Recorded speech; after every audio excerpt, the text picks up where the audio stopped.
Go. Good afternoon. My name is Nancy Nolan Jones. Today is May the 14th, 2013, and I am here with Reverend Alice Brown, and we are conducting a oral narrative interview for the Social Justice Institute Voicing in Action project. Thank you so much for agreeing to work with us today. Thank you, Nancy, for inviting me to be a part of this. Absolutely. We would like to hear some foundation information about who you are.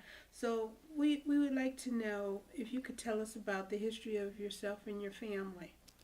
Well, your history of your family. The history of my family. Mm-hmm. Um, Or yourself and the family. I'm well, sorry. my name is, as you know, my name is Alice Brown. I'm the senior minister here at Living True Center. Right. So I'll go back and say the Reverend Alice J. Brown, who is the senior minister here at Living True Center. I have been married for, believe it or not, December the 26th is 50 years this year. I have 4 children, 3 daughters, 1 son. I have 9 grandchildren with 1 on the way, 4 granddaughters, 5 grandsons, and I understand that the baby on the way is a girl. And I have 3 great grandsons. So we have a pretty nice sized family. Tell me, where are you from? Originally, I'm from Sarasota, Florida. Okay. I was born and raised in Sarasota. I married in Sarasota, moved from Sarasota to North Carolina, Camp Lejeune during the 60s. My husband was in the Marines, and we were stationed at Camp Lejeune. I was there with him for a year. He was there for 4 years. We moved from Camp Lejeune, North Carolina, to Chicago, Illinois, first to the west side of the city, where we lived for a number of years, and then we moved to the south side of the city, where we've been. And we've been in Chicago as residents since 1964. Wow. So the south side of Chicago, I don't know a lot about Illinois and Chicago area, but you do hear a lot about the south side, I think. Is that where our president is from? President is from the south side. He's from the Hyde Park area, which is close to the University of Chicago. And that is the university that our son graduated from. So yes, that is, but I'm further south. I'm much further south. I'm about 216 south, whereas he is in the vicinity of around 55th. And that's not the exact location, but within that vicinity. Within that vicinity. So, did you know him? I did not know the president prior to him becoming the president. So no, I did not. No, okay. Okay. Your paths didn't cross. In Florida, you grew up there, right? And tell us about did you grow up in a city environment, or was it rural? Well, Tell me about your Sarasota, parents. I grew up in Sarasota, Florida, as I indicated. It was a small city. When I was born and raised, it was still a small city, and not necessarily a rural, but a very small city, because I can remember when they started the bus line in our community. Prior to that, there was no public transportation in the community that I lived in. And I can remember it starting there. I went to high school. I went to grammar school and high school there. What year did you get? So we can have a time frame of when you were there. I was born in 1946, Okay. and I left when I was 18, around 1964. Okay. So those were some critical years for Yes. South. Yes. Tell me, what did you experience? I mean, we hear an awful lot about segregation and. When you grow up in an environment and that's the norm for you, you don't see it from the eyes of other people. So growing up in the South, for me, there was a black community and a white community. I've had no personal incidents with racism that I can acknowledge, but I do remember the Jim Crow laws, where if we went out to eat in restaurants, we had to go to the back door. We were not served we couldn't walk in and take a seat. So if we wanted to get something from McDonald's, or we wanted to get something from any restaurant, we had to go to the back door to be serviced. However, if that's an environment that you grew up in, until someone tell you that's not the correct thing, then it's normal for you because that's what you know. Absolutely. We hear that a lot. I mean, we experience that. You know, our norm may not be somebody else's Correct, norm. correct. Were the schools segregated? No, when I grew up, they are now, but no, they were not when I grew up. I went to an all-black school, Booker Elementary School and Booker High School. Um, it was when they decided to do the segregation, what they actually did was close the schools in the black community and bused the black students to the white community. And then at some point in time, because I had left, at some point in time, they opened the schools back, and then they had the white kids go to those schools, and the black kids were still going, or the African Americans, but at that time we were saying black, they were still going into the schools, into the white communities. I believe now they're pretty much integrated, where they have students, both races, all races between the schools located in the black community, as well as the ones that we consider quote unquote white communities. And right now they're segregated, so people are living in various locations now, whereas at one time they did not. So they're integrated now or segregated? Integrated. Okay. Did I use the segregated word? I should have said they are now integrated. I see. Are there segregated, you know, in Cleveland, where our schools were integrated, but then as we moved into different communities, as the flight took place, people moved to different communities, which segregated them. So I wanted to know, in your community, are people living next door to each other, or are there still white communities? Where I live now, here in Cleveland. In Florida. When I lived in Florida, they were all black, and I'm thinking as I think about it, you probably can say where my families live now is still predominantly black, because when I go visit, the neighbors are predominantly black. I can't, but they are integrated. There are communities where there are blacks and whites living next door to each other. Okay. But as I'm thinking back to where my father lives now, my brothers where they live, it's in a community that's predominantly black. Is it? Mm-hmm.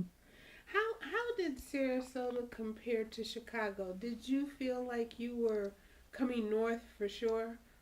Well, remember I said I left Sarasota and went to North Carolina because my husband was in the military. Okay. He was in the Marines. Okay. And then from North Carolina, I moved to Chicago and moved to the west side of Chicago, which was a predominantly black community.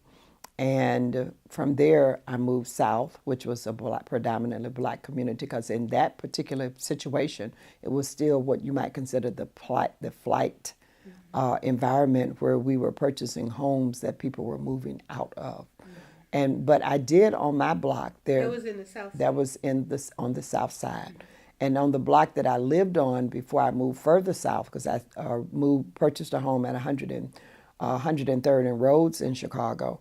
And there were still, it was still integrated, where we had white neighbors as well as black, but they were slowly moving out of the community. Mm-hmm. And by the time your children came along? When my older children came along, they went to, because I have two daughters who are 17 and 19 years older than their brother. Okay. And so when they came along, the schools were predominantly black. My son started out in a predominantly black school. When we moved south,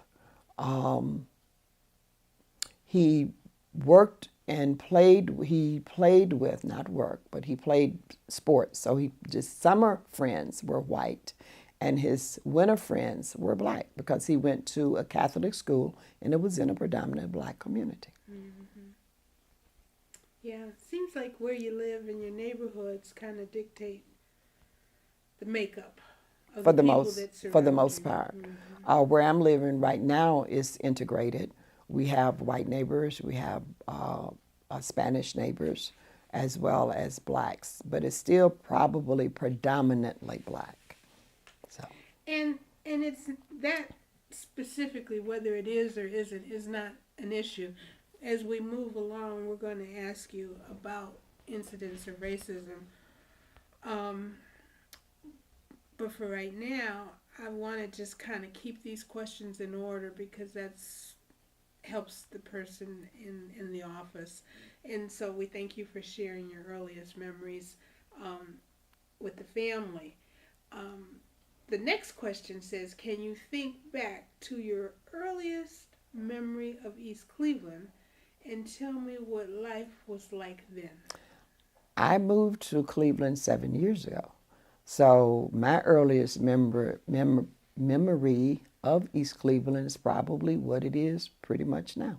Because when I moved here 7 years ago, I became the senior minister at this church, Living Truth Center, and our community was basically what it is today. What brought you? Did Living Truth Center bring you Living to Cleveland? Living Truth Center. Yes. We had a minister here who made her transition, and by that we're saying she passed away, and we just use the word making a transition. And I was given an invitation to come speak in December of 2005. They invited me to consider becoming the senior minister. I had given them an application in February of 2005. And by December of 2005, the minister made her transition, and I was invited to consider becoming the minister. After talking to my family and to my husband, who was about 2 years away from retiring from work, we agreed that it would work for us. And so I accepted the invitation, and I've been here ever since. Have you? You know, I am curious. Were you pastoring or senior minister at a church before you came here? No, I was in charge of a study group before I came here. Had been in charge of that study group for about 14 years. Prior to that, I assisted another person with a study group for probably 2 or 3 years. But I was an ordained minister. I was ordained in 1995. I was a staff minister at our location in Chicago, Christ Universal Temple, which is located at 11901 South Ashland Avenue in Chicago. So I was a staff minister there. And because I had given them an application in February, but they decided to work with another minister, once that minister was no longer available to them, then I think they just and I was given the opportunity to speak here, then they just reconsidered my application. That's interesting. So, what led you to the ministry? I could honestly say that I've had a calling for most of my life. I've known in my heart of hearts that I wanted to be a minister. I've known that I had a healing gift. I did not understand it as a child coming up. It was just an idea that I had.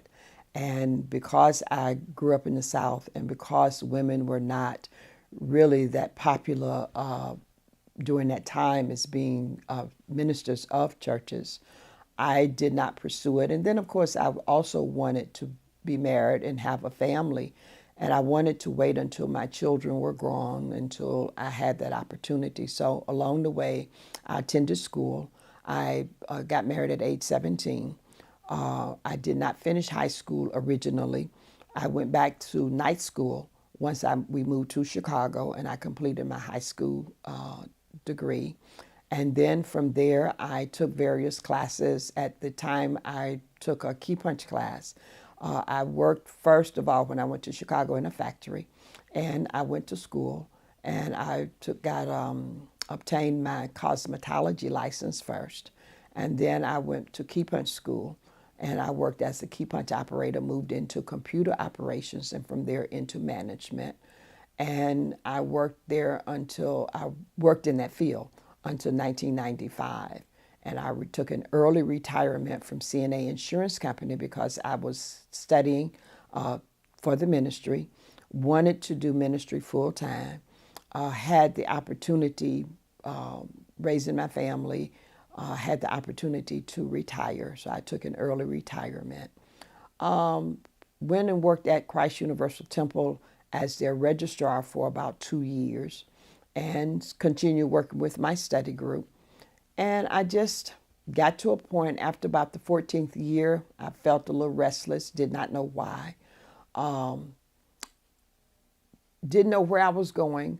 But in October of 2005, I shared with the leader of the group that I wanted no longer to be the head of that study group, which is Universal Oneness Study Group.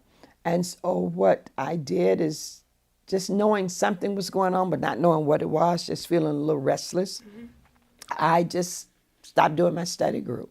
And that was in October. And of course, as I shared, the minister made a transition in November.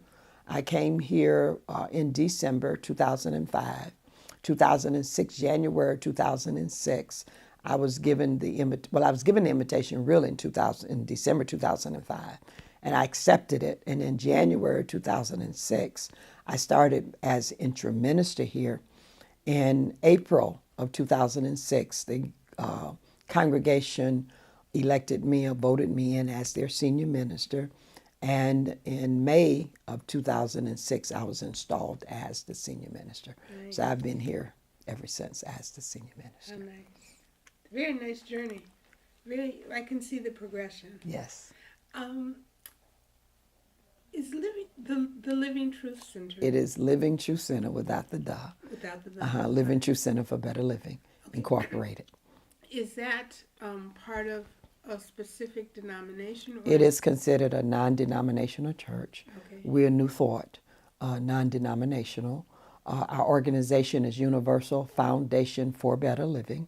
Our founding minister is Reverend Dr. Johnny Coleman, who is an ordained unity minister. And in June 14th, 1974, she organized her own organization. She withdrew from unity and organized her own organization.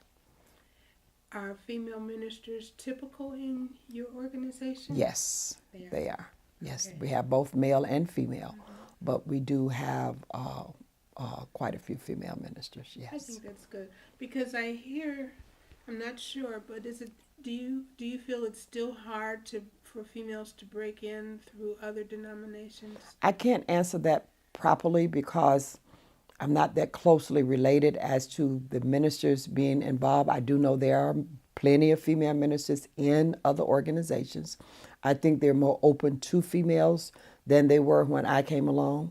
I also work with the Concerned Pastors of East Cleveland, which is a predominantly male organization, and they're traditional ministers. But I feel that I can work with anyone because there's only one God. We just happen to choose different roads to worshiping that same God. Mm-hmm. So I can work with anyone. That's true.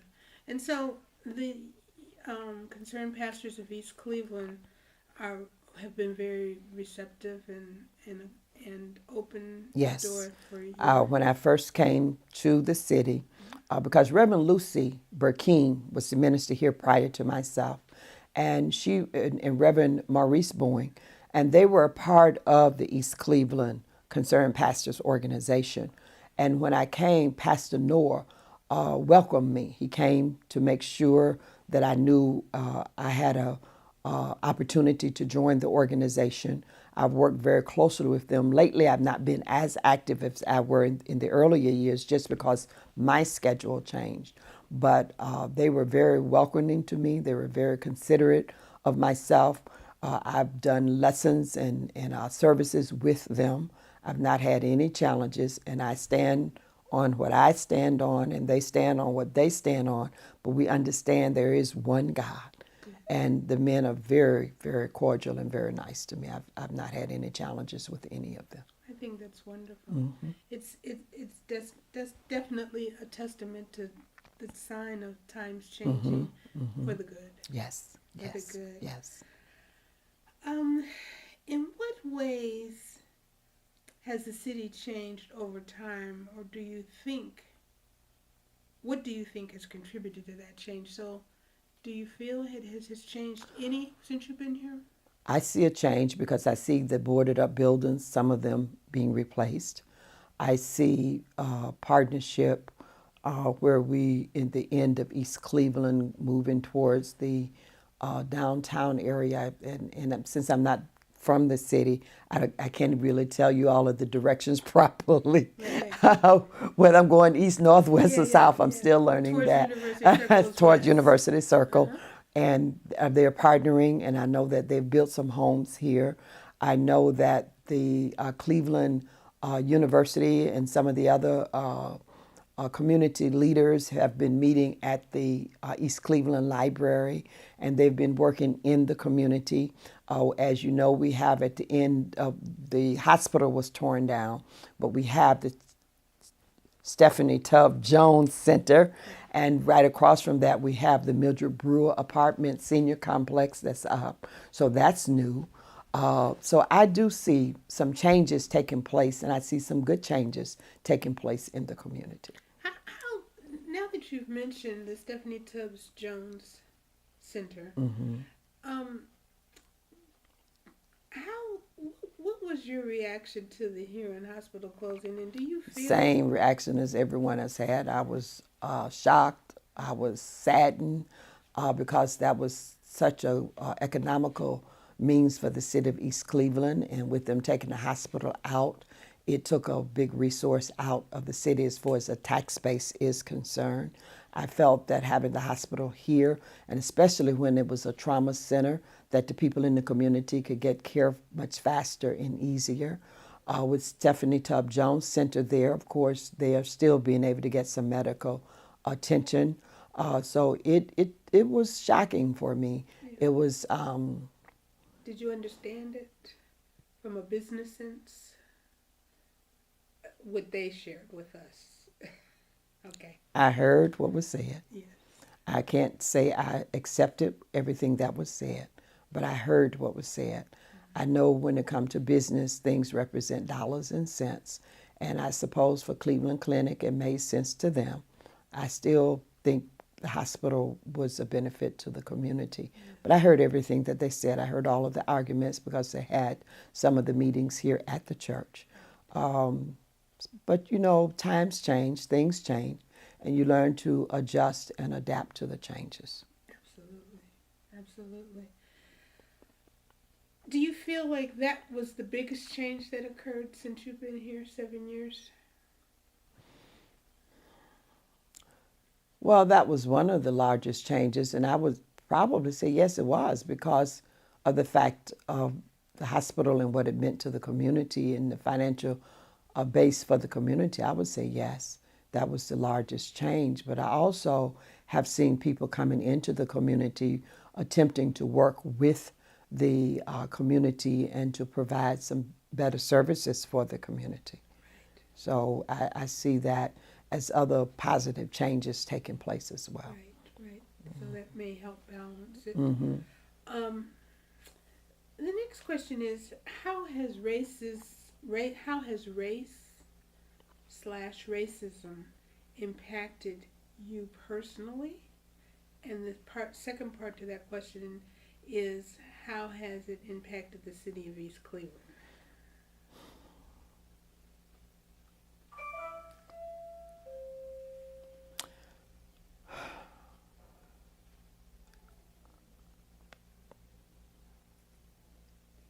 I believe that we have benefited from the integration from the standpoint that we can get into various colleges and universities, and that people could live in various communities that they choose to live in. So I see that as a plus.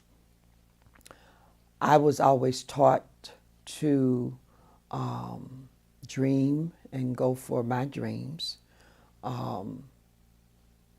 We still have it. I can't tell you that it impacts me personally, because by me growing up in the South, and my norm was a different norm than a lot of other people's norms. So I feel that even in an all-black community, you can survive, you can thrive, and you can make it, because we have evidence of black communities doing very well prior to integration. I feel that growing up in my environment, it was more of a home environment, because we knew our neighbors. We knew where we could go for safety. We knew where we could, if something was occurring and our parents weren't around, we knew which homes or houses we could go, and we felt safe. We knew our neighbors. I don't know if we know our neighbors as much today as we did when I grew up. That just may be me in my thought process. I'm not sure, because I'm sure other people may look at it from, may have had different experiences. How does racism impact me today? Because I don't depend upon other people,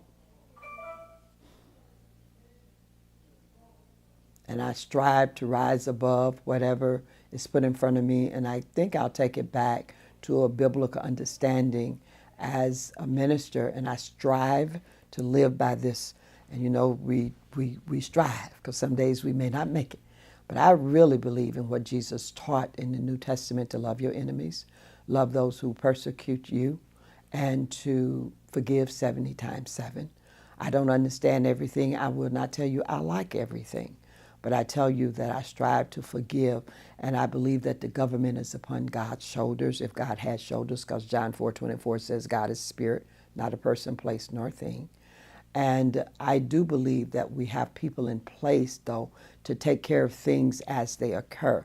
As an example, for those who may be breaking the law, we have the police, we have the court systems, we have the lawyers. So I believe that we have representation for things, you know, that's occurring.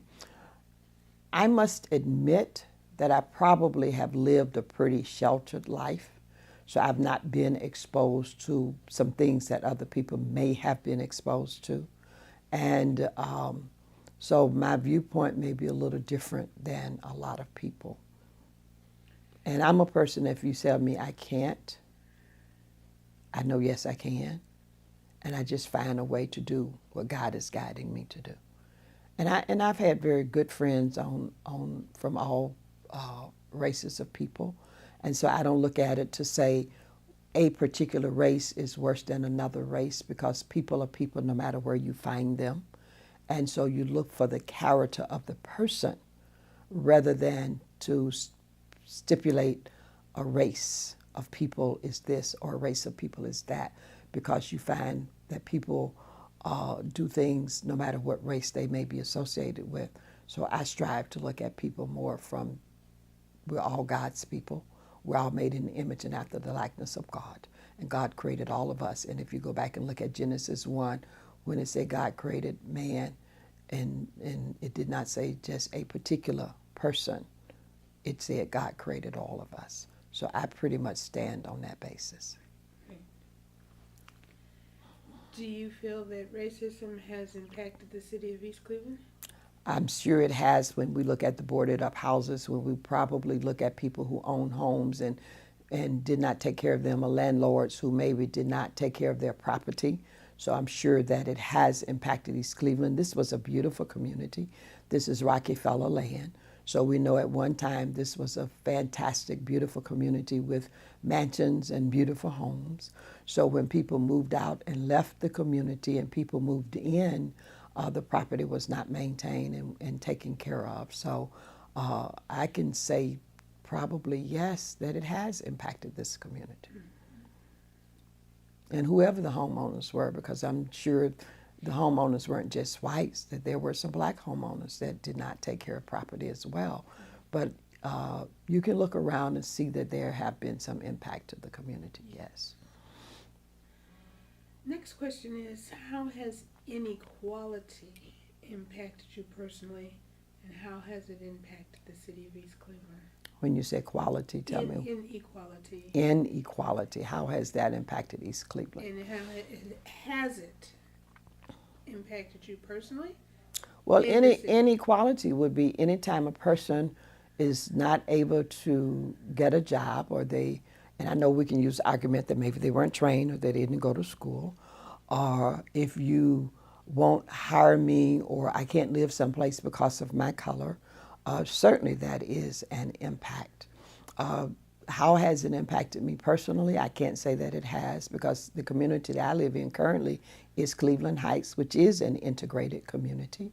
In the building I live in, I have next door to me different nationality of people, so I have not been impacted in my living by that. I can't tell you that because I'm the pastor of the church here, I can't see where I've been impacted even because our doors are open to everyone. Not just we are predominant black church, but we're open to everyone. Everyone is welcome to attend here. Did you experience any inequality in the ministry, even prior to moving to Cleveland? No. Okay. No, I did not. Okay. Because remember, I said I went into the ministry under the denomination that I'm in. So, being that the founder was a female, and we had both male and female, we had various other nationality of people, but majority are African Americans. So I did not feel that I was impacted in any way by inequality during my ministry. No. Just curious, and I know we've gone over this, but and you've said that when you're living in certain situations, you don't know anything but that situation. So inequality would not have been applicable to even your younger years. It took people to tell me I was living in the ghetto for me to know I was living in the ghetto. I was living good as far as I was concerned. Mm-hmm. So it took somebody telling me that I wasn't living good. It took somebody telling me that there was another quality of life. So growing up, I didn't know any different because that's what I knew. That's what was around me. That's what was accepted by me. So it took people telling me that I lived in the ghetto. My grandson went to school and a teacher told him he lived in the ghetto. He came home and asked me, Grandma, do we live in the ghetto? Would you say that the loving environment of your home, your family, would nullify the whole inequality notion? Because you're saying that you didn't know that if living was substandard, love But see, superseded all of that. when you think about a kid growing up, that's like when you take a child away from their parent because you say their parent is being abusive or the parent may not be taking care of the child well, the child has a longing for the parent because that's what they know. So it takes someone telling them that they're living substandard or their lifestyle is different from somebody else. It takes us getting to know other people to look and see the difference between our lifestyle versus someone else's lifestyle. So if you grow up in an environment and this is what you know, and I guess you can say you're conditioned. I suppose you could say it that way. What I'm saying is then in your viewpoint, it is not an inequality. You're living quality compared to... Now that I know different as an adult, I know different because I've been exposed to different. So yes, you can say it was inequality.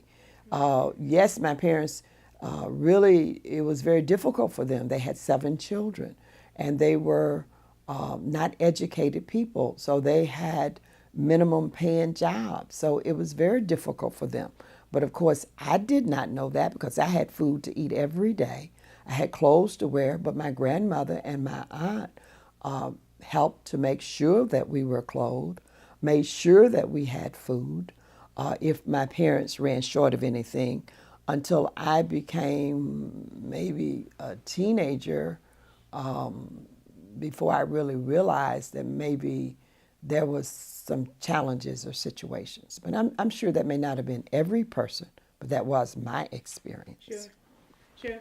So I think that love and a loving environment supersedes all of that. Well, I think so too, because no matter where you live, if you're not being loved, if you're not being taken care of, because you can be in the let me use it another terminology, in the most economical homes where the parents have everything and they can give you everything. But if they're not giving you their time, if they're not giving you their love, if they're not there with you, there's still going to be something missing and lacking in your life. Yeah. And so I grew up with grandmothers, both my grandmothers, grandfather, uncles and aunts, and my siblings. I'm the oldest of 7 children. So we had our siblings. So, you know, my mother, my father worked, and it it was was fine family. for me. It was It family. was fine for me. Yeah. How was Okay. it growing up, being the oldest of 7 children? I had to take care of my brothers and sisters, and if I did not, my mother took care of me. Because, you know, we grew up in a time when discipline wasn't called abuse. That's right. Well, I have to laugh because I have a friend that was the oldest of 7, and she after having 7, she said, you know, 2 was enough for her. Well, I She did not want 7 children. I always knew that I only wanted 4 children. I did not want 7. I wanted 2 boys and 2 girls. I grew up knowing I wanted to get married. I grew up knowing I wanted 4 children. did you? So I did not want to have 7. But then I also knew that there was more for me to do other than being a mother and a wife. And so because I had other goals, I wanted to raise my children, make sure that everything was okay, and then pursue the other goals that I had. It was balanced. Because I finished college in 2008 Did you? that I received my degree. So even though I had gone back and forth to school, my husband and I would take turns going to school and taking care of the family. It took our son completing college before I finally completed and received my degree. Congratulations. Thank you. That's quite an accomplishment. And I was cum laude. I was listed in Who's Who among American colleges and university students. So, you know, I felt that I had accomplished the goal that I set out to accomplish. It took time, and I went back and forth to school. I got a couple of trades in between because during the 70s, for me anyway, and having a family, it was easier for me to get trades and continue to work rather than for me to spend the time in college and then go forth. So I've always attended school back and forth. Sounds like you've always been a very enterprising person. For the most part. Yeah. For the most part. Yeah, for whomever is going to watch this will be inspired, I'm sure, as I am. Our next question is, can you recollect a memory or instance when the community fought for something? Yes, because I grew up in the 60s. So I know that Dr. King, civil rights, I was living during that particular time, Malcolm X, and during the time of the riots and all of that. So we had to fight for where we are now, for the right to vote. We did not always have the right to vote. So, you know, we had to fight for that. And so I think we take stands at different points in times to say that here we are and we are equal and we should have the same rights as everyone else. So in Sarasota, Florida, there was not always in this, like you said, there was not always an opportunity to vote. So was it as big of an issue there as we hear a lot about Birmingham and other more well recognized or larger movements in cities. So it was just as wanted there. As I think back, during the 60s, I left Sarasota in 64, 65, 65. I don't remember. Can't say they didn't do it. I don't remember the marches there like they may have had in some of the other southern cities. I don't remember the sit-ins that may have taken place in other locations. But remember, well, maybe I shouldn't say remember because I didn't say this. When I left Sarasota, I was 18, 19. So when I was going to school, the schools were segregated, and they had just started to integrate the schools back in 65, 66, and that was like after I had left, and I was starting my married life with my husband.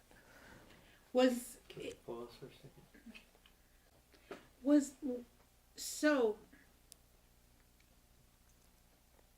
when you moved with your husband, he was in the service? We lived at Knox Trailer Park, Camp Lejeune, North Carolina, and he was in the Marines. And so when we moved to North Carolina, being on the military base, we were all there together. Yeah. So I had neighbors all around me of different nationalities and different races, and we got along well. Yeah.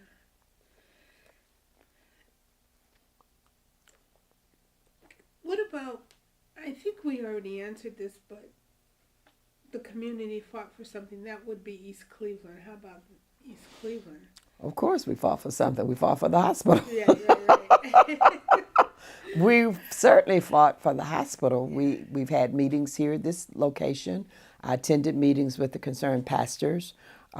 We did as much as we knew to do in order to not have that hospital leave the community.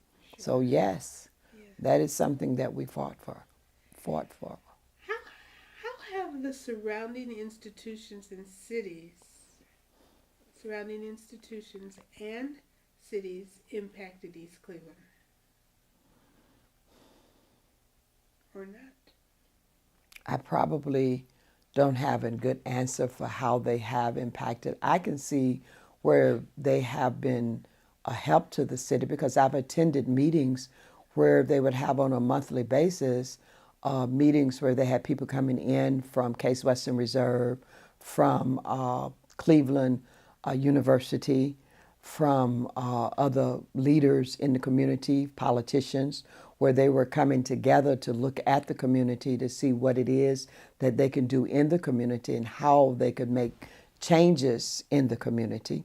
I do know that during the time when we were really concerned about the hospital leaving the community, we had other people coming in from other communities being just as concerned, because that meant that ambulances would have to possibly leave here and go to other communities. So there have been some impact on East Cleveland within, and I can't think of a lot of negative ones because of my probably taking care of things here, but I can certainly think of some positive ones and where we have come together as people working together to work to make this a much better community. I like that. What is your vision for the future of East Cleveland? And some of the major issues that need addressing in order to better your neighborhood community? My vision for this community is to have better homes for the people here, to make sure there are jobs available for the people here, that they have good health care for them, for the people who live in this community, that the school system is providing the educational tools that the young people will need as they leave school in order to get into the colleges and the universities. My vision is that we work with the people in the community to reach out, to make sure that we are providing services for them that they may need to have to help them live better lives. Outstanding. So, I think you've already answered this, but let me ask. What would you be prepared to do to participate in making East Cleveland better? One of the things that I'm constantly looking for are programs where we can assist people. One of the things we do right now, which I think helps the community, is we allow the AA group to meet here on a Friday. We allow the CA group to meet here on a Sunday. So that certainly is an opportunity for people to better their lives and to move away from some of the activities that may not have been the healthiest for them. I'm open and receptive to going any place that I can to share the knowledge that I have, to teach people that they can live better lives if they choose to. We can make better choices. I have worked in the community when we have gone out to do cleanup days so we can make the community beautiful. So I've spent some time in the community with Pastor Pastor Norris, and we've done some cleanup in the community. So, and I'm constantly looking for ways that we can bring people in to the church to assist them and not necessarily have them become members, but certainly we would love for them to become members, but just to let them know that we're here and we can partner with people in the community, which I've done with the concerned pastors when we've done various activities and services and things of that nature.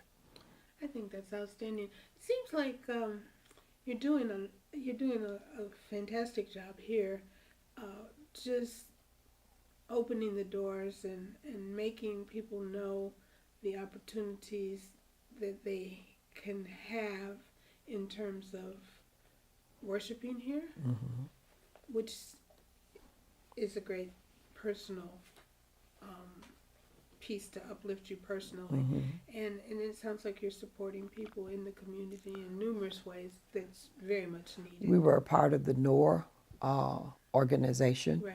So we've worked with them. I have a couple of members who have worked with them representing our church. I've worked a bit with Travell in that organization. Probably haven't done as much as he would like for me to, but I have worked with him. Yeah. And so we're here to let people know that they can change their lives if they choose to. It's work and takes time. We offer classes, and they're not just for our members, but they're for everyone. We have a systematic class study program, and they're open to everyone who chooses to come and participate with us. Would you say most of your members are from East Cleveland or from surrounding? No, I have members from East Cleveland, and then I have members from surrounding areas. I have members that come in as far as from Twinsburg. So our members come from various communities. You're doing an outstanding job. Here, we do thank you for the opportunity to have this interview with you. We certainly look forward to, from the Social Justice Institute, being able to work with you on things in the future too. Well, I look forward to that, and I'm very grateful to be a part. I know my experience may be unique compared to some other experiences, but I could really only talk about mine and the ones that I've had. But I just praise God each and every day and do the best that we can do to be a blessing and a support to those that we can. And if it's someone come here and I'm not able to assist them, I make sure that I send them where they can be assisted. And with working with the other pastors, and that gives me an opportunity to know what some of the other churches may offer that we may not offer. Right. And so we can send people there as well. We have opened our doors for one of the radio stations come in once a year. Matter of fact, I believe we're almost at that time for them to come in and they do a class here for the public. So, you know, we do have space available for people. When they were doing the census training, they used the church as a place for them to test people and to train people when we were doing the census program. Right. So we are here and available to the community as best as we can be. I feel that. I feel that sense of community here. Yes. Thank you so You're very welcome. much. You're welcome. But it didn't impact me as much as it may have impacted other people. I chose not to be a part of the Black Panther organization because they were too violent. Yes. I really did not march with them because I was not one that's going to stand there and you can throw rocks at me and hit me and cuss at me and spit on me because I'd have jumped out the line and kicked on your behind. So I knew that wasn't my place. So I have not had some of the experiences in that others have had. And coming from my home environment and getting married at 17 and working to not have a high school degree and trying to raise children and then going to school so that you can support your family and do better for your family. My life was pretty much in a circle: work, home, and school, and taking care of my kids, and then making sure they were involved in things that was going to be conducive for them. We lived on the west side, but because we knew of some activities that was taking place, that was one of the reasons we moved south, so that in the community that we moved in, not to say it wasn't there, but it wasn't as prevalent as it was in the community that we moved from. And then we moved away from some family members because we knew of activities that we did not want our children involved in. And so we've always strived to take the high road and to introduce a better quality of living to our children and to our grandchildren. That's their choice whether they take it or not, because they all won't take it. Some will and some won't.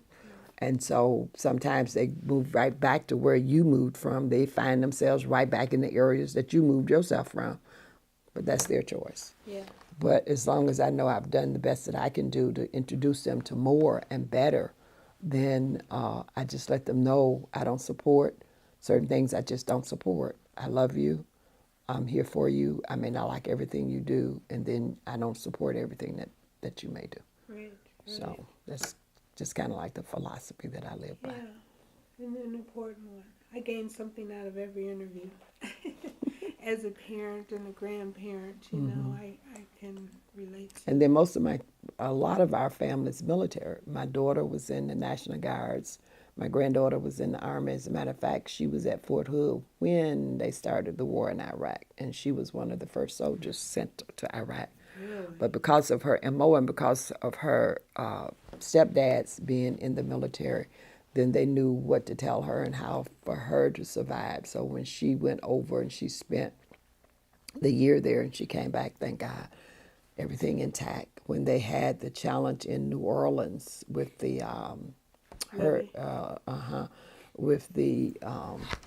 the hurricane that came through, she had to go. She was in the military and she had to go to help secure, but she was a cook. Therefore, she didn't walk out. She was making sure they were fed. Right. And when she was in Iraq, she was a cook. So she was making sure they were fed. So her MO didn't put her in a lot of harm's way. Thank goodness. And so that was the difference for her. Her stepdad just finished 26 years in the military. He just, February was his last military tour. So quite a few of our family members are military people. Something. My husband spent 4 years in the Marines during the Vietnam War. Really? Mm-hmm. Quite. It's you hear so many stories about that. Mm-hmm. To even live past that and to continue to serve is quite a testament to who he is. Mm-hmm. So he did 4 years, and when we finished North Carolina, we had a choice of moving back to Florida. His family members had come to Chicago, and so he moved to. That's why we moved to Chicago, because his family. He's from Mississippi. Now, if you'd had a conversation with him, you'd had a whole different story, because he grew up on a plantation, and his parents were sharecroppers, and his mother and father were illiterate, and so you would have a whole different story with him than you would with me. Isn't that something? Mm-hmm. Just down the road, and it changes that. Mm-hmm. So his mother and his father both were illiterate, but his father would drive across the country, could not read a word. But you know what? Could drive from Mississippi to Detroit, knew where he was going. He knew where he was going. Could not read a word. Isn't that? As you know, back in the day, somebody took the test for him to get their license. Yeah. Yeah. We do what we have to do, right? Yeah, we do what we have to And do. his mother would ride the bus and go wherever she needed to go and take care of her business. Could not read a word. And that was common. Mm-hmm. That was common. We heard that a lot. Mm-hmm. Different story. And then with him, half of the children are in one name and half in another name, depending upon who the midwife knew, which side of the family the midwife knew. So part of their last names would be Brown, which is their dad's last name, but their dad's brothers were Anderson. So depending upon the midwife and what they put on those birth certificates, part of their some of their last names are Brown, some of their last names are Anderson. But they're siblings. They're siblings, but the same dad. But it depended upon, because his dad was different from the older brothers and sisters. So he was a Brown, and if the midwives, depending upon who they knew when they, and we didn't find all of that out until they got older and we went searching for birth certificates. Isn't that something? So his story would have been entirely different than mine. And then he went to school in Mississippi up until maybe age 8, and he couldn't go to school part of the time because they had to do the crops. Yeah. They were sharecroppers, so if they had to do the crops, then maybe he didn't go to school part of the year. And he moved from Mississippi to Chicago and then to Florida, then in the military, and then we moved back to Chicago. Wow. So his story and his experiences would have been entirely different than mine. Sure. And maybe even segregation issues would have been much different for him. Sure. And then like as sharecroppers, they work all year, and then at the end of the season they have to ante up. But if they didn't have money and the person allowed them to have things from the store, then when it's time to ante up and you've worked the whole year, what you get may not be enough to take you through the next year. I've heard stories like that. And yet, we're here, yeah, and we survived. and we survived. And we say thank you, God. Amen. Amen. Well, thank you so much. You're welcome. Did you put the camera back on?